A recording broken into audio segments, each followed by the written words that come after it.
সিজদার রাতও ভোর হয়, নেশার রাতও ভোর হয়। হ্যাঁ, আজ রাত যে যুবক আল্লাহকে সিজদা দেয় তারও ভোর হয়, যে মদের নেশায় পড়ে থাকে তারও কি হয়ে যায়, ভোর হয়। স্বার্থপর এই দুনিয়া যুবক, নওজওয়ান মনে রাখো, স্বার্থপর এই দুনিয়া কারো কথা মনে রাখে না, কারো জন্য থেমে থাকে না। আমি এই পরশুদিন দেখছি, গতকালকের আগের দিন সকাল 6:30 বাজে আমি আমার বাজারে, ময়নামতি সাবের বাজার, ওইখানে দেখছি একটা হাইয়েস্ট গাড়ি একটা ট্রাকের মুখোমুখি হইয়া, হাইয়েস্ট গাড়িটার ড্রাইভারটা জাগাত তারে বাইরে করছে টাইম না হেসরাইয়া, কিছুক্ষণের মধ্যে লোকটা মারা গেছে। আমি একটা জিনিস খেয়াল করছি, অনেকক্ষণ তাকাইয়া আমার সাথে ড্রাইভারের আমি বললাম, কি স্বার্থপর এই দুনিয়া, একটা গাড়ি কেউ তার জন্য থামলো না, কারো হাতে সময় নাই, সবাই হরন দিয়া সাইড করে এমনে হেমনে করে সব চলে যায়, কোনো ড্রাইভারও থামে না বন্ধু, যে একটা লোক তো মরে গেছে, আরে মরে গেছে, তুই মরে গেছ, আমার হাতে সময় নেই। এই জন্য স্বার্থপর এই দুনিয়া, বড় স্বার্থপর, হয় কারো জন্য থামে না, কারো কথা অপেক্ষা করে না। চলতে তোমার কথা কেউ মনে রাখবে না। তুমি যদি নষ্ট হয়ে যাও, তুমি যদি কবরে আযাব হয়, তোমার যদি জাহান্নামের আগুন তোমারে পুড়তে হয়, আল্লাহর কসম বন্ধু, তোমার পতন তুমি করে দিলা, নিজেরে নষ্ট তুমি করে দিলা, শেষ পর্যন্ত দেখবা কেউ তোমার কথা মনে রাখবে না।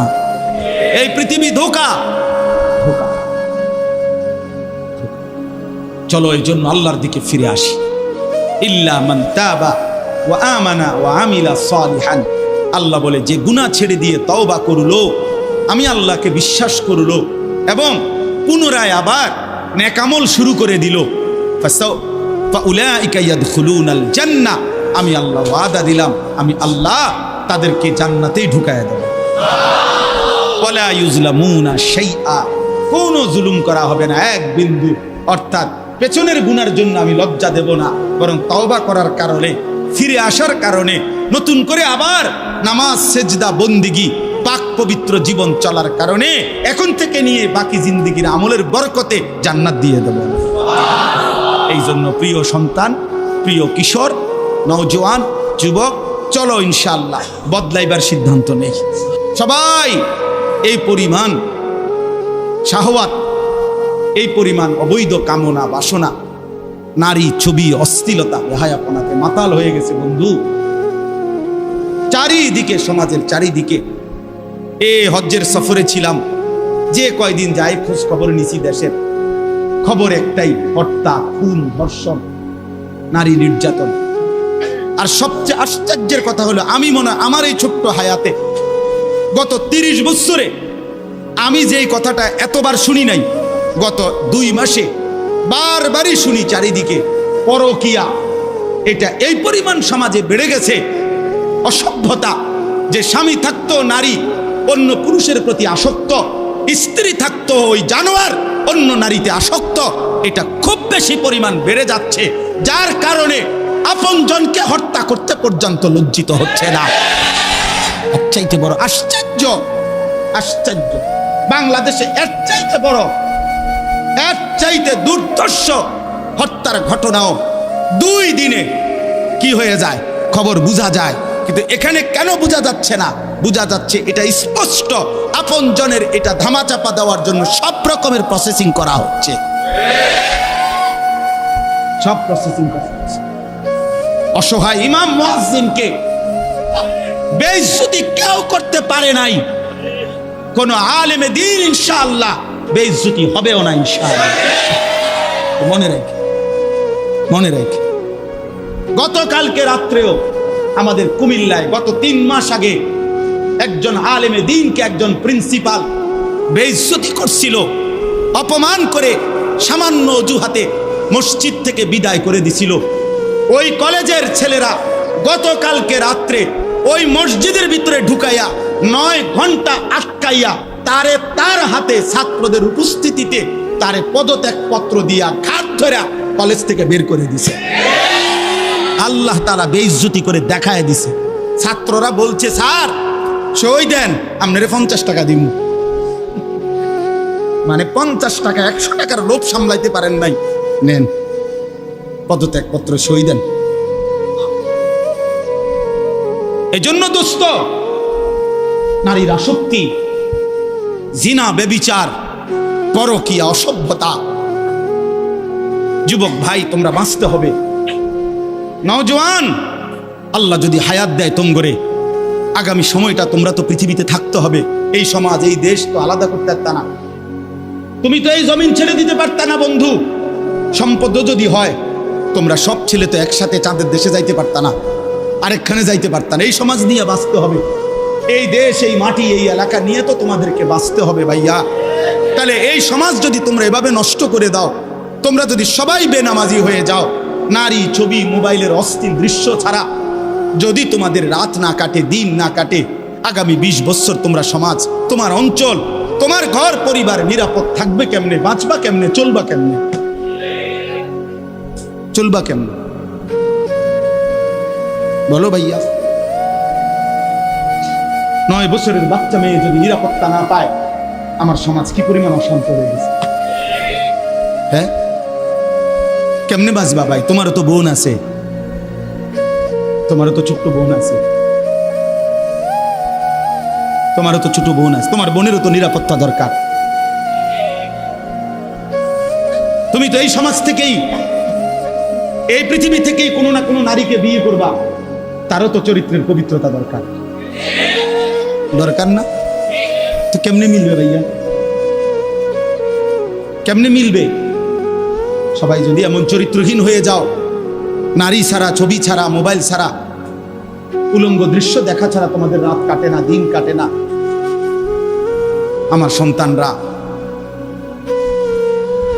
কেমনে আগামীর পৃথিবীতে তোমরা বাঁচবা ভাইয়া বলো? তোমাদের অনেক ছেলের চেহারা দেখলেই তো বোঝা যায় কতদিন হয় নামাজ পড়ে, কতদিন হয় মালিকরে একটা সেজদা দেয়। চুল নিয়ে এত ব্যস্ত হয়ে গেলা কেন? চুলের ফ্যাশনের উপরে এত অস্থির হইলা কেন? কে দেখে তোমার চুল?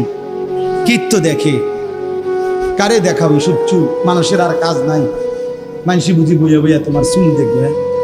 তুমি যে সারাদিন চুল নিয়ে ব্যস্ত, শরীর পূজা, দেহের পূজা এভাবে করছো কেন? সারাক্ষণ বুঝি এই শরীর, এই দেহ, এটা নিয়েই ব্যস্ত হয়ে গেলা। সারাক্ষণ একটা নারী বুঝি, একটা নারী, একটা ছবি, একটা বেডি, একটা উলঙ্গ দৃশ্য, এর জন্যই পৃথিবীতে আসা। এই রাত দিন বুঝি মোবাইলে দেখবা, ছবি দেখবা, নারী দেখবা, সারাদিন বুঝি নারীর জন্যই পৃথিবীতে আসা। তোমার আর কাম নাই, আর কোনো উদ্দেশ্য নাই দোস্ত আমার। ঠিক হলো না, ঠিক করলা না ভাইয়া, ভালো করলাম। অর্থাৎ যারা নামাজ পড়ে না, আল্লাযীনা তারাকুস সালাহ, টোটালি নামাজ যারা ছেড়ে দিছে, তারা প্রজন্মের উত্তম তো না, নিকৃষ্ট না, তারা কোনো জেনারেশনে না, তারা কোনো মানুষে না, তারা কোনো কিচ্ছু না, এর কোনো গণাতে ধরে নাই। ওই প্রথমেই বাদ গণাত করছে, অরে নিকৃষ্ট হিসেবে বলতে চাইছে আল্লাহ এখানে যারা তাদের নামাজকে নষ্ট করে দেয়। তাফসীরের মধ্যে লিখছে নামাজ নষ্ট করে দেয় মানে কি? 1 নাম্বার, যে ব্যক্তি নামাজকে যথাসময়ে আদায় করে না, ইউআখিরুনাস সালাহ, তাখির করে, নামাজ সবসময় দেরিতে পড়ে। নামাজ সবসময় কখন পড়ে? দেরিতে পড়ে। আল্লাহ তাআলা বলছেন ওরা ওই সমাজের নিকৃষ্ট মানুষ। ফাওয়াইলুল লিল মুসাল্লিন আল্লাযীনা হুম আন সালাতিহিম সাহুন। আল্লাহ তাআলা বলেন ওই নামাজীদের জন্য জাহান্নাম। ওয়াইল, জাহান্নামের একটি গুহা, জাহান্নামের একটা অংশ, জাহান্নামের ভীষণ আযাব। আল্লাহ তাআলা বলছে তারা আল্লাযীনা হুম আন সালাতিহিম সাহুন, যারা তাদের নামাজের মধ্যে সাহুন, অলস, নামাজকে সবসময় দেরি করে, নামাজকে সবসময় দেরি করে। জোহরের আজান হইছে 1টা বাজে, এবারে জোহরের নামাজ পড়তে গেছে 1:15 বাজে, এখন 4:30 ওরা নামাজ পড়ছে লুঙ্গিটারে বইটা, গামছা একটা কান্দে দিয়া, রুকু সিজদা 3-4টা মেরে দিল আর কি। এটা নমাজ হইলে আর কি তো করতাম হুজুর, সময় কুলাইতারি না।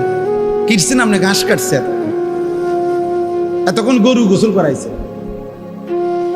গরু গোসল করাইছে। গরু গোসল করানোটা খুব দামি দরকারি বিষয়। নামাজকে এরকম প্রতিনিয়ত যে বিলম্ব করে আল্লাহ তাআলার কোরআনের ভাষায় তারা নিকৃষ্ট মানুষ, নিকৃষ্ট মানুষ। আদাউস সালার অন্তর্ভুক্ত, আদাউস সালার অন্তর্ভুক্ত নামাজকে বিলম্ব। আচ্ছা, হাদিসের মধ্যে আছে, কোরআনেও আছে, যে ব্যক্তি নামাজে অবহেলা করে, আল্লাহর কসম, আল্লাহও বলছে, নবীজিও বলছে, সে মুনাফিক। ইন্নাল মুনাফিকিনা ইউখাদিউনা আল্লাহ ওয়া হুয়া খাদিউহুম ওয়া ইযা কামু ইলাস সালাতি কামু কুসালা। কোরআন শরীফে আল্লাহ মুনাফিকের এক নম্বর পরিচয় বলছে, মুনাফিক সে যে নামাজ পড়ে অলসভাবে। নামাজ পড়ে কিভাবে? তাহলে নামাজ যে পড়ে না তার ব্যাপারে বলেন, কথা বলেন না কেন? তারে মুনাফিকও বলে নাই। তুই কোনো মানুষে না বেটা, তুই কোনো কাতারে নাই, তোর কোনো আলোচনাই নাই। আলোচনা ওই ব্যক্তিরে যে নামাজ পড়ে অলসভাবে, খামখেয়ালি করে। দাঁড়াইবার কথা দুই পায়ে, দাঁড়াইছে এক পায়ে, বুঝেন? অলস নামাজের। রাসূলুল্লাহ সাল্লাল্লাহু আলাইহি সাল্লাম বলছেন, তিলকা সালাতুল মুনাফিক, ওই নামাজ মুনাফিকের নামাজ। ইয়ারকুবু হাত্তা তাগরুবা শামস, আসরের নামাজ না পড়ে যে অপেক্ষা করতেছে, অন্য কাজে ব্যস্তছে, এরই মধ্যে সূর্য ডুবে যাচ্ছে, সূর্য ডুবার কাছাকাছি। হাত্তা কানাত বাইনা কারনাই শয়তান, সূর্য ডুবার সময়ে শয়তান তার দুই শিং সূর্যের পাশে বাড়াইয়া দেয়। আল্লাহ নবী সাল্লাল্লাহু আলাইহি সাল্লাম বলেন, কামা ফানাক্কারা আরবাআন, সূর্য ডুবে যায়, এই সময় ওই আসরের নামাজের জন্য দাঁড়াইয়া 4 রাকাতে যেন 4টা ঠুক্কর মারছে। লা ইয়াযকুরুল্লাহ ইল্লা কালিলা, ঠিক মতো তাসবিহগুলো নামাজের আদায় করে নাই। রাসূল বলছে 3 বার, ওইটা মুনাফিকের নামাজ, মুনাফিকের নামাজ, মুনাফিকের নামাজ, মুনাফিকের নামাজ। তোর মতো নিকৃষ্ট নির্লজ্জ বেহায়া আল্লাহর জমিনে তো কোনো কুত্তাও হয় না, কোনো কুত্তাও তো এরকম হইতে পারে না। কুত্তাও যদি আল্লাহ তাআলা সেজদার হুকুম দিত তো সে দিত, তাকে তো আল্লাহ সেজদার হুকুম দেয় নাই, এই জন্য সে সেজদা দেয় না। তুমি নাফরমানের তো আল্লাহ সেজদার হুকুম দিছিল, দিলা না কেন? তোমার তুলনা তো জানোয়ারের সাথেও হয় না। এই জন্য তো আল্লাহ বলছে বালহুম আদাল, ওই জানোয়ারের চাইতে নিকৃষ্ট। ওর উদাহরণ নাই, ওর তুলনা কুকুরের সাথেও না, ওর তুলনা শুকরের সাথেও না। আল্লাহর কোন সৃষ্টির অন্তর্ভুক্ত না। বলো মিয়া, এত বিবেকহীন কেমনে হইলা? আফা হাসিবতুম আন্নামা খালাকনাকুম আবাসান, কি ভেবেছো বান্দা আমি তোমাকে অনর্থক বানিয়েছি? তোমাকে আমি একদিন, আমি আল্লাহ 1 সেকেন্ডে চাইলে পারি, কুন ফায়াকুন, আমি হও বললেই হয়ে যায়। সেই আমি 9 মাস কেন লাগাইলাম? 9 মাস লাগাইলাম। আরে বলো কি বান্দা, নিজ হাতে খালাকতুহু বিয়াদিয়া, আল্লাহ বলেন আমি আমার নিজ কুদরতি হাতে আমার বান্দাকে আমি বানাইছি, আমি বানাইছি। বড় যত্ন করে 1 ফোঁটা নাপাক পানির মধ্যে এত চমৎকার ডিজাইন পৃথিবীর কেউ কল্পনাও করতে পারে না। ইন্না খালাকনাল ইনসানা মিন নুতফাতিন আমশাজ, বীর্যের 1 ফোঁটা থেকে আমি আল্লাহ তাআলা মানুষকে বানিয়েছি। এত সুন্দর চমৎকার নাক কান ডিজাইন। কোন পানির 1 ফোঁটার উপরে, 1 ফোঁটা পানির মধ্যে কেউ কোনো ডিজাইন করুক, কি দিয়ে করবে? পানির উপরে ডিজাইন করে কেমনে? আবার রব্বুল আলামিন বলে সেই পানির নাপাক ফোঁটা দুর্গন্ধযুক্ত, আমি তার মধ্যে এমন সুন্দর একটা ডিজাইন করেছি।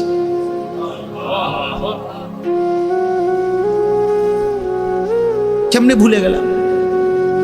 মা গাররাকা বিরাব্বিকাল কারীম, আমার মতো মেহেরবান দয়ালু মাওলা 24 ঘন্টা যে তোমাকে অজস্র অগণিত নিয়ামত দিচ্ছি, এই আসমান জমিন, এই চাঁদ সূরজ আলো বাতাস, 1 সেকেন্ড বান্দা এই বাতাস বন্ধ করে দিলে তুমি নিশ্চিহ্ন হয়ে যাবে। তুমি এই পৃথিবীতে নিঃশ্বাস ত্যাগ করে মৃত্যুবরণ করবা। একটা নিঃশ্বাসের জন্য তুমি এতটা মুখাপেক্ষী আমি আল্লাহর কাছে, সেই আমাকে একটা সিজদা দিবা না? সেই আমাকে একবারও ডাকবা না?